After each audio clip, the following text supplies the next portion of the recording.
वडोदरा के कलाली में चिराग टीवीएस के नए शोरूम का उद्घाटन करवाया गया है। तब आपको बता दें कि ये टीवीएस का गुजरात के वडोदरा में 10वां शोरूम है, जहां पर ग्राहकों के लिए विशेष सुविधाएं उपलब्ध करवाई जाने वाली है।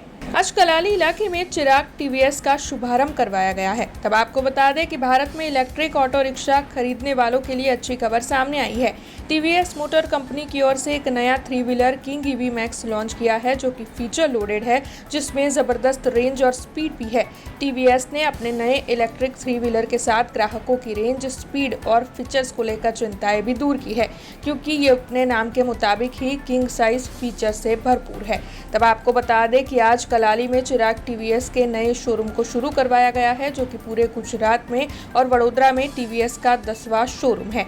ऐसे में ये जो नया 3 व्हीलर है उसे यहाँ पर उपलब्ध करवाया जाने वाला है, और साथ ही वडोदरा शहर में कलाली में ये जो चिराग टीवीएस नया शोरूम खुला है, वहाँ पर ग्राहकों के लिए सारी सुविधाएं उपलब्ध करवाई जाने वाली है, जिससे कि ग्राहकों को किसी भी तरीके की कोई दिक्कत ना हो।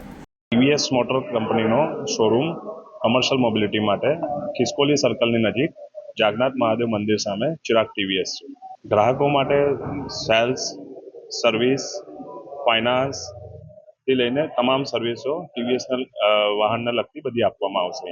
અમે ટીવીએસના અંદર TVS king deluxe model, TVS king Duramax model અને TVS king EV max model જે ઇલેક્ટ્રિક બેટરી ઓપરેટેડ છે, અને ટીવીએસ કિંગ કાર્ગો જે અત્યારે આજે જ અમે એનું અનવીલિંગ રાખેલું છે અહીંયા, એ અહીંથી વેચાણ કરવામાં આવશે. કંપનીના અમારા બિઝનેસ હેડ છે રજત સર, એમના હસ્તે આજે ઉદ્ઘાટન કરવામાં આવેલ છે. તમારા માધ્યમથી અમે એ જ સંદેશો આપીશું કે ટીવીએસ મોટર કંપનીના વડોદરામાં અમારી ઓથોરાઇઝ ડીલરશીપ છે, જે ખિસકોલી સર્કલ નજીક છે. ત્યાંથી અમે આની સર્વિસ, સેલ્સથી લઈને ફાઇનાન્સથી લઈને તમામ સર્વિસ અહીંથી મળશે. અને અમારી ટીવીએસ મોટર કંપની 2008ની ટીવીએસ 3 વ્હીલર પ્રોડક્ટ બનાવી રહી છે, સક્સેસફુલી વેચી રહી છે. એ અહીંથી અમે સેલિંગ અને સર્વિસ में બધું સેવા પ્રોવાઈડ કરીશું. हमसे जुड़े रहने के लिए हमारे YouTube चैनल को सब्सक्राइब करें और नई वीडियो की नोटिफिकेशन के लिए बेल आइकॉन को दबाएं।